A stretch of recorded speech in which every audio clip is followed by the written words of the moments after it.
ஓம் நம சிவாய நமக. அனைவருக்கும் வணக்கம். ஈசன் சிவபெருமான் நம்மளோடு இருக்கிறார், எப்பொழுதுமே நம்மளோடு நம்ம வீட்டில் இருக்கிறார் அப்படின்னா இவ்வாறான அறிகுறிகள் நமக்கு எப்பொழுதுமே இருந்து கொண்டே இருக்கும் அப்படிங்கிறதா நிதர்சனமான உண்மை. தாயும் தந்தையும் இந்த உலகத்தில் பார்த்தீங்கன்னா, இந்த உலகத்திற்கே தாயும் தந்தையுமாக பொதுவாக இருக்கக்கூடியவர் ஈசன் தான். இந்த ஈரேழு உலகத்திற்கும் சொந்தக்காரர் சிவபெருமான் தான். சிவன் இல்லையேல் நாம் எல்லோருமே பார்த்தீங்கன்னா சிவம்தான். நம்முடைய உடம்புக்குள் இருக்கக்கூடிய உயிர் தான் சிவபெருமான். நாம் இன்று உயிரோடு வாழ்ந்து கொண்டிருக்கிறோம் என்றாலே அதற்கு காரணமும் அந்த சிவன் தான். மறுபிறவியே இருக்கக்கூடாது, முக்தியே வேண்டும் என்றால் அதற்கும் சிவ வழிபாடு ஒன்று தான் வழிகாட்டும். இப்படி ஒவ்வொரு விஷயத்திலும் பார்த்தீங்கன்னா, இந்த உலகத்தில் உள்ள அனைத்து விஷயத்திலேயுமே சிவம் அப்படிங்கிற ஒன்று அடங்கியிருக்கத்தான் செய்கிறது. நமக்கு ஒரு உயிரை கொடுத்து, அந்த உயிருக்கு ஒரு உடலை கொடுத்து, நம்ம ஈசனை நினைத்து முக்தியை பெறுவதற்காக இந்த பூமியில் இந்த பிறப்பானதை எடுத்திருக்கிறோம். இந்த உலகத்தில் இருக்கக்கூடிய புழுப்பூச்சி ஊன் உயிர் அனைத்துமே அந்த சிவபெருமானின் படைப்பு தான். ஆக எல்லா இடத்திலும் சிவபெருமான் இருக்கின்றார். எல்லா உயிரிலும் சிவபெருமான் கலந்திருக்கின்றார். இந்த உலகத்தில் இருக்கும் ஒவ்வொரு உயிருக்கும் அந்த சிவபெருமானின் ஆசீர்வாதம் பார்த்திங்கன்னா கட்டாயம் இருந்து கொண்டு தான் இருக்கின்றது. நம்ம மென்மேலும் அவரை நினைக்க நினைக்க அவர் நம்மளோடே இருந்து நம்ம வாழ்க்கைக்கு என்னென்ன தேவையோ அது எல்லாத்தையுமே நம்ம மூலமாகவே அவர் நம்மளுடைய ஆசைகளை குறைச்சி தேவையானது மட்டுமே அடைய வைத்து முக்தியை கொடுக்கக்கூடிய ஒரு இறைவனாக இருப்பார். நம்ம என்ன பண்ணணும், முழுக்க முழுக்க அவரை நினைத்து கொண்டு சரணாகதி அடைவது தான் ஒரே வழி. வேறு ஒன்றும் நம்ம செய்ய போகிறது கிடையாது. சில பேர் பார்த்தீங்கன்னா ஈசன் நன்கு உணர்ந்து வழிபாடுகளை செய்து அவரை பார்த்தீங்கன்னா முழுவதுமாக சரணாகதி அடைந்து எப்பொழுதுமே அவருடைய சிந்தையிலே இருப்பாங்க. சில பேர் கோவிலுக்கு மட்டும் போவாங்க, சிவனை வழிபாடு செய்வாங்க. ஒவ்வொருவரும் பார்த்தீங்கன்னா ஒவ்வொரு விதமான மனப்பக்குவத்தை கொண்டவர்களாக இருப்பாங்க. ஆரம்ப கட்டத்தில் பார்த்தீங்கன்னா நம்ம ஏதோ சாதாரணமாக தான் வழிபாடு செய்வோம். ஆனால் கொஞ்சம் நாட்கள் கடக்க கடக்க ஈசன் மீதான பற்று நமக்கு அளவு கடந்து சென்றுவிடும். நம்மளால் பின்வாங்கவே முடியாது. ஒரு காலத்தில் நம்ம அதாவது சிவனை பற்றி அறிந்திருப்போம், அவரை பற்றின அந்த வரலாறு வியக்கத்தக்க சிவபுராணம் எல்லாத்தையும் கேட்டிருப்போம். அப்போ அவர் மீது ஒரு ஈர்ப்பு உண்டாகும். இல்லைனா ஏதோ ஒரு காரணமாக நம்மளை அறியாமலே அவர் கோவிலுக்கு செல்வோம். இப்படி ஏதோ ஒரு சந்தர்ப்ப சூழ்நிலை அவரவருக்கு பார்த்திங்கன்னா ஏதோ ஒரு அற்புதம் நிகழ்ந்து இறைவனை வழிபாடு செய்ய ஆரம்பித்திருப்பார்கள். அது ஆரம்பத்தில் பார்த்திங்கன்னா நமக்கு ஒரு கடுகளவில் தான் ஆரம்பிச்சிருக்கும். இப்போ பார்த்திங்கன்னா அது கடல் அளவுக்கு பெருக்கெடுத்து அந்த பக்தியானதை நம்ம செலுத்தி கொண்டிருப்போம். அப்படிப்பட்ட சிவபெருமானின் ஆசீர்வாதம் பெற்றவர்கள் யார் யார் என்பதை நாமும் தெரிந்து வைத்து கொள்ள வேண்டும்.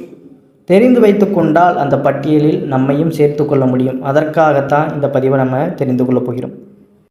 ஈசன் மீதான பற்று நமக்கு அதிகமாகுது, ஈசன் நம்மளோடைய இருக்கிறார் என்றால் இந்த மாதிரியான அறிகுறிகள் உங்களுக்கு கட்டாயம் இருக்கும் அப்படிங்கிறதான். தொடர்ந்து இந்த பதிவை முழுவதுமாக பார்த்து இந்த மாதிரியான அறிகுறிகள் உங்களுக்கு இருக்கிறதா, ஈசனுக்கு நீங்கள் நெருக்கமாக வந்துவிட்டீர்களா அப்படிங்கிறத தவறாமல் தெரிந்து கொள்ளுங்கள். இப்போ உதாரணத்திற்கு நம்ம வீட்டு பக்கத்திலேயே பழமையான சிவன் கோயில் இருக்கும். அங்கே நாம் நினைத்தால் தினம் தினம் போய் சிவபெருமானை பார்க்கலாம். ஆனால் வீட்டில் வேலை இருக்கிறது என்று நம்மால் போய் அந்த சிவபெருமானை தரிசனம் செய்ய முடியாத சூழ்நிலை ஆகிவிடும். இப்படி இருந்தாலும் சில பேருக்கு சிவப்பிரசாதம் வீடு தேடி வரும். இன்றைக்காவது கோவிலுக்கு வா என்ற பக்கத்து வீட்டுக்காரர்கள் பார்த்திங்கன்னா உங்களை கோவிலுக்கு கூட்டி செல்வார்கள். அதுதான் சிவன் செயல். அப்போ உங்களுக்கு அந்த சிவனின் ஆசீர்வாதம் கிடைத்து விட்டது என்று தான் அர்த்தம். அதாவது நம்ம நினைத்து கொண்டிருப்போம், ஆனால் நம்மளால் முடியாது. ஆனால் ஈசனே பார்த்திங்கன்னா அவருடைய அனுமதி பெற்றால் தான் நம்ம ஆலயத்திற்கே செல்ல முடியும். அப்போ ஏதோ ஒரு ரூபத்தில் நம்ம போகவே முடியாதுங்கிற சூழ்நிலையில் இருப்போம். ஆனால் சடனாக பார்த்திங்கன்னா சிவன் கோயிலுக்கு நம்ம போக வேண்டிய சந்தர்ப்ப சூழ்நிலை ஏற்பட்டுவிடும். இப்படி இருந்தாலே ஈசன் பார்த்திங்கன்னா நம்மளோடு இருக்கிறார் அப்படிங்கிறதான். மனதிற்குள் நினைப்போம், இங்கே போகணும், ஈசன் சிவனை பார்க்கணும். சில பேர்லாம் பார்த்திங்கன்னா டெய்லி சிவபெருமான வழிபாடு செய்வாங்க, கோவிலுக்கு போவாங்க. ஒரு நாள் போகலனாலும் அவங்களுக்கு மனதில் பார்த்திங்கன்னா ஒரு சஞ்சலம் ஏற்படும். அவங்களே மனதிற்குள் சொல்லிக்கிடுவாங்க, நான் எப்படி இன்றைக்கு உன்னை பார்க்காம வந்துட்டேன் அப்படின்னு அவர்களே மனதிற்குள் வருத்தப்படுற அளவுக்கு ஈசன் மீதான அன்பு அவ்வளவு அதிகமாக இருக்கும். அப்போ நம்ம நினைக்கும் பொழுதே ஈசன் நமக்கு அதை நிறைவேற்றினார் அப்படின்னா அவர் நம்மளோடு தான் இருக்கிறார் அப்படிங்கிறது. இப்போ பிரதோஷ வழிபாடு அன்று தவறாமல் நீங்கள் போய் சிவபெருமானை தரிசனம் செய்து வழிபாடு செய்தால் உங்களுக்கு சிவபெருமானின் அனுகிரகமும் ஆசீர்வாதமும் முழுமையாக இருக்கிறது அப்படிங்கிறதான். ஏன்னா பிரதோஷம் அன்னைக்கு பார்த்தீங்கன்னா, அதாவது சிவப்பு கோயிலுக்கு நம்ம போடுறோம், வழிபாடு செய்கிறோம். ஆனால் இந்த பிரதோஷம் இந்த முக்கியமான காலங்களில் போகிறோமா அப்படிங்கிறத நோட் பண்ணுங்கள். இந்த பாக்கியம் நமக்கு கிடைத்தாலுமே ஈசன் நம்மளோடு தான் இருக்கிறார். தினந்தோறும் நெற்றியில் விபூதி பூசி சிவசிவ என்று சொன்னாலே சிவபெருமான் உங்களோடு தான் இருக்கிறார் என்று அர்த்தம். திருநீர் பூசும் போதெல்லாம் இந்த பஞ்சாட்சர மந்திரத்தையோ இல்லை சிவசிவ அப்படிங்கிற அந்த நாமத்தையோ நம்ம உச்சரிக்கிறோமா அப்படிங்கிறத நம்ம பார்க்கணும். எல்லோருமே திருநீர் பூசுகிறோம், ஆனால் இந்த மந்திரத்தை நம்ம எந்த ஒரு தயக்கமும் இல்லாமல் நம்மளுடைய நாவில் அந்த மந்திரமானது ஆட்டோமேட்டிக்காக வருதா அப்படிங்கிறத பார்த்தாலே நம்ம இறைவனோட அருள் பெற்றிருப்பதாக அர்த்தம். ஏன்னா எல்லாருமே பார்த்திங்கன்னா திருநீர் சட்டுன்னு நம்ம பூசிட்டு போயிடுவோம், ஆனால் நம்மளை அறியாமலேயே அந்த பஞ்சாட்சர மந்திரம் பார்த்திங்கன்னா நம்ம வாயில் வருகிறதா அப்படிங்கிறத தெரிந்து கொள்ளுங்கள். இப்படி இருந்தாலும் ஈசனுடைய அருள் நமக்கு பரிபூரணமாக இருக்கிறது அப்படிங்கிறதான் நிதர்சனமான உண்மை. ஏதோ ஒரு விஷயத்தில் பார்த்திங்கன்னா நமக்கு ஒரு பெரிய ஆபத்து வருகிறது. அந்த வருகின்ற ஆபத்து பார்த்திங்கன்னா நம்ம நினைப்போம் அவ்வளோதான், நமக்கு எல்லாமே முடிஞ்சிருச்சுன்னு நம்ம நினைப்போம். ஆனால் அந்த ஆபத்து பார்த்திங்கன்னா வந்த திசை தெரியாமல் அந்த இடத்துலையே இருக்காத அளவிற்கு இறைவன் நம்மளை காப்பாற்றுவார். அது ஏதோ ஒரு அதாவது ஆக்சிடெண்ட்டாக கூட இருக்கலாம், இல்லை நமக்கு ஏதாவது ஒரு கஷ்டம் இருக்கலாம், இல்லை ஏதோ ஒரு விஷ ஜந்துக்கள் இல்லை மிருகங்கள் ஏதோ நம்மளை துன்புறுத்துற வகையில் நம்மளை தேடி ஓடி வருவது மாதிரி இருக்கும். ஏதோ ஒரு சந்தர்ப்ப சூழ்நிலையில் உங்களை ஏதோ தாக்குறதுக்கு வருது. நம்ம கதை இன்றோடு முடிந்து விட்டது என்று நம்ம நினைத்திருப்போம். ஆனால் அந்த விஷ ஜந்துக்களோ அந்த ஆபத்தோ அருகில் வந்து நம்மளை ஒன்றுமே செய்யாமல் சென்று இருக்கும். அங்கேருந்து பார்க்கும் பொழுது நமக்கு அது ஆபத்து உண்டு பண்ணுற மாதிரி இருக்கும். நம்ம பயத்தில் அப்படியே உறைஞ்சி போய் நிற்போம், ஆனால் அது நம்மளை ஒன்றுமே செய்யாமல் போய்விடும். கடைசி நேரத்தில் தப்பியிருப்போம். இந்த அதிசயத்தை சிவபெருமானால் மட்டும்தான் நிகழ்த்த முடியும். சிவன் கோயிலுக்கு யாரெல்லாம் அடிக்கடி சென்று சிவலிங்கத்தை வழிபாடு செய்து விட்டு வருகிறாரோ அவர்களுக்கு எல்லாமே அந்த சிவபெருமானின் அனுக்கிரகம் இருப்பதாகத்தான் அர்த்தம். நம்ம ருத்ராஜம் திருநீர் எல்லாத்தையுமே சாதாரணமாக அணிந்து விட முடியாது. ருத்ராஜத்தை அணிந்து கொண்டு சிவசிவ என்ற மந்திரத்தை உச்சரித்தால் நீங்கள் அந்த உலகத்தில் செல்வந்தர்கள் அப்படிங்கிறதான். அதாவது ருத்ராஜத்தை யார் அணிந்திருக்கிறார்களோ அவர்கள் ஈசனின் மறு உருவமாகவே பார்க்கப்படுகிறார்கள். இதற்கு ஒரு புராண கதையுமே உண்டு. அதாவது ஒரு தடவை பார்த்தீங்கன்னா பூலோகத்தில் ஒரு மனிதன் நிறைய ருத்ராட்சங்களை தன்னுடைய உடம்பில் கோர்த்து கொண்டு பூலோகத்தில் சுற்றி திரிந்திருக்கிறார். அப்போ அங்கே மேலோகத்தில் அங்கே ஈசனோடு ஒருவர் உரையாடல் நடத்துகிறார். சிவபெருமானே, நீங்கள் இங்கே இருக்கீங்க, ஆனால் எனக்கு பூலோகத்தில் நீங்கள் இருக்கிற மாதிரியே காட்சி தெரிகிறதே அப்படின்னு கேட்டிருக்காரு. அப்போ அனைவருமே பார்க்கும் பொழுது தான் தெரிகிறது அந்த மனிதர் உடல் முழுவதுமே ருத்ராட்சத்தை தரித்து கொண்டு சிவபெருமானுடைய அந்த திருநாமத்தை உச்சரித்து கொண்டே இருந்திருக்கிறார் அப்படிங்கிறது. அப்போ ஈசனுடைய அம்சமாக கருதப்படக்கூடிய ருத்ராட்சத்தை நம்ம அணிவதனால ஈசனாகவே நம்ம மாறிவிடுகிறோம் அப்படிங்கிறதான் நிதர்சனமான ஒரு உண்மை. சிவ வழிபாடு செய்பவர்களுக்கு பார்த்தீங்கன்னா இறப்பு உண்டு. நீங்கள் இறந்த பின்பு உங்களை அந்த யமனே வந்து அழைத்து செல்ல மாட்டான், தேவர்கள் வந்து அழைத்து செல்வார்கள் என்று சொல்கிறது புராணம். ஏன்னா சிவபெருமானுடைய பக்தர்களை கண்டாலே யமனே நடுங்குவார் அப்படிங்கிறதான் ஒரு கூற்று. மரணமே நெருங்கினாலும் கூட ஈசனுடைய பக்தர்களாக இருந்தால் அந்த இடத்துல பார்த்தீங்கன்னா யமனே நடுங்குவார் இவர் உயிரை எடுப்பதற்கு. ஏன்னா நமக்கு பின்னாடி இருப்பவர் இறைவன் சிவபெருமான்.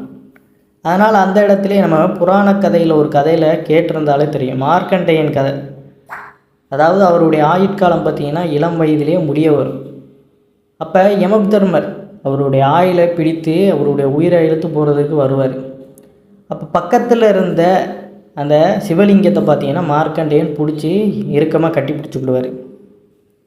இதை மீறியும் சிவபெருமானுடைய அந்த சிவலிங்கத்தை மார்க்கண்டேயன் பிடிச்சிருக்கிறார் அப்படிங்கிறத தெரியாமலேயே யமதர்மராஜா பார்த்திங்கன்னா அவரை வலுக்கட்டாயமாக இழுக்க பார்ப்பார். இதனால் கோபம் அடைஞ்ச சிவபெருமான் அவர் முன்னே தோன்றி யமதர்மரையே விரட்டி அடித்திருவார். என்னதான் தன்னுடைய கடமையை நீ செய்ய வந்திருந்தாலும் என்னுடைய பக்தனாக இருப்பின் நீ தொடக்கூடாது அப்படின்னு சிவபெருமான் ஒரு சொல்லியிருப்பார். இந்த உலகத்தில் எந்த இடத்தை தோண்டி எடுத்தாலும் பார்த்திங்கன்னா அந்த இடத்திலிருந்து கிடைக்கக்கூடிய பொருள் தான் இந்த சிவலிங்கம். இந்த உலகம் முழுவதுமே லிங்க வழிபாடு தான் ஆதி காலத்திலிருந்தே செய்யப்பட்டு வருகிறது. எல்லாம் சிவமயம், உலகமே சிவமயம், சிவன் சிவன் சிவன் சிவன் என்ற சொல்லிக்கொண்டே இருக்கலாம். சில பேருக்கு சிவசிவா என்று சொன்னாலே கண்முன் லிங்கம் தோன்றி கண்களிலிருந்து கண்ணீர் பெருக்கும். அப்படியெல்லாம் சிவ வழிபாடு செய்யக்கூடிய பக்தர்கள் இந்த பூமியில் வாழ்கிறார்கள் அப்படிங்கிறது நமக்கு தெரியாது. ஏன்னா இறைவனை வழிபடுறவங்க எந்த வகையிலையும் தங்களை வெளிக்காட்டி கொள்ள மாட்டாங்க. நான் இப்படி வழிபாடு செய்கிறேன், அப்படி செய்கிறேன், இப்படி செய்கிறேன்னு. அமைதியான ஒரு இடத்துல அமைதியான ஒரு அவங்க இருக்கிறதே தெரியாது. அதாவது உண்மையான சிவபக்தர்களாக இருக்காங்க. அனுதினமும் ஈசனை நினைத்து கொண்டு இருப்பவர்கள் நம்மளோடு சகஜமாக பழக மாட்டாங்க. எந்த ஒரு ஆசைகளுமின்றி அவர்கள் நம்ம கண்ணுங்களுக்கே தெரியாத அளவிற்கு இறை வழிபாட்டுகளை மேற்கொண்டு வாழ்ந்து கொண்டு இருப்பார்கள். சில பேருக்கு இந்த பதிவை பிடித்தால் கூட சிவபெருமானின் நினைப்பு கண்களை கலங்க வைக்கும் அப்படிங்கிறதான். சிவனை பற்றி பார்த்திங்கன்னா சொல்லிக்கொண்டே போகலாம். எத்தனை விஷயங்கள் இருக்கிறதான் செய்கிறது. காது குளிர நம்ம கேட்டாலே போதும். சிவபெருமானுடைய ஏதாவது சிவனை பற்றி நம்ம சொல்கிறோம், அதை கேட்பதற்கே பார்த்திங்கன்னா நிறைய பேர் ஆர்வப்படுவாங்க. அப்படி இருப்பவர்களும் ஈசனுடைய அருளை பெற்றவர்கள் தான். ஏன்னா சும்மா ஒரு விஷயத்தை நம்ம சொல்கிறோம் அப்படின்னா யாருமே பார்த்திங்கன்னா காது கொடுத்து அதை முழுவதுமாக கேட்குறாங்கன்னா எல்லோருக்குமே அந்த இன்ட்ரெஸ்ட் இருக்காது. அந்த பற்று, அந்த புரிதல், அந்த அன்பு எல்லாமே சேர்ந்து இருந்தால் தான் அந்த இடத்துல பார்த்திங்கன்னா ஒரு உரையாடலானது ஓடும். அதை கேட்பவர்களுக்கும் அது இனிமையாக இருக்கும், சொல்பவர்களுக்கும் எந்த ஒரு சலிப்பும் ஏற்படாது.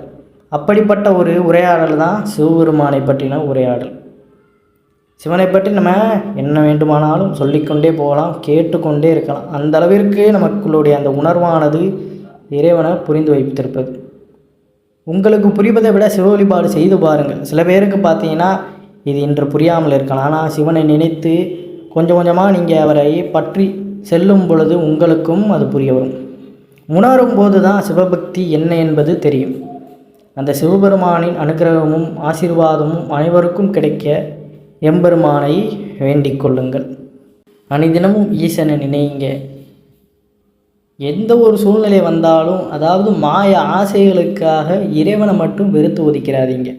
நம்ம அனுபவிக்கிறது எல்லாமே நம்மளுடைய கெட்ட கர்ம வினைகள் தான். அதை தாண்டி நமக்கு எதுவுமே நடக்கிறது கிடையாது. இறைவன் யாருக்கும் கஷ்டத்தை கொடுக்க மாட்டார். நம்மளுடைய கர்ம வினையை நம்ம சுமக்கிறோம். அந்த சுமையை இறக்கி வைக்கிறதுக்கு நம்மளுக்கு வாழ்க்கையில் அந்த கஷ்டங்கள் நம்ம அனுபவிக்கிறோம், அவ்வளோதான். மற்றபடி இறைவன் யாருக்கும் அந்த சங்கடங்களை கொடுக்க மாட்டார்.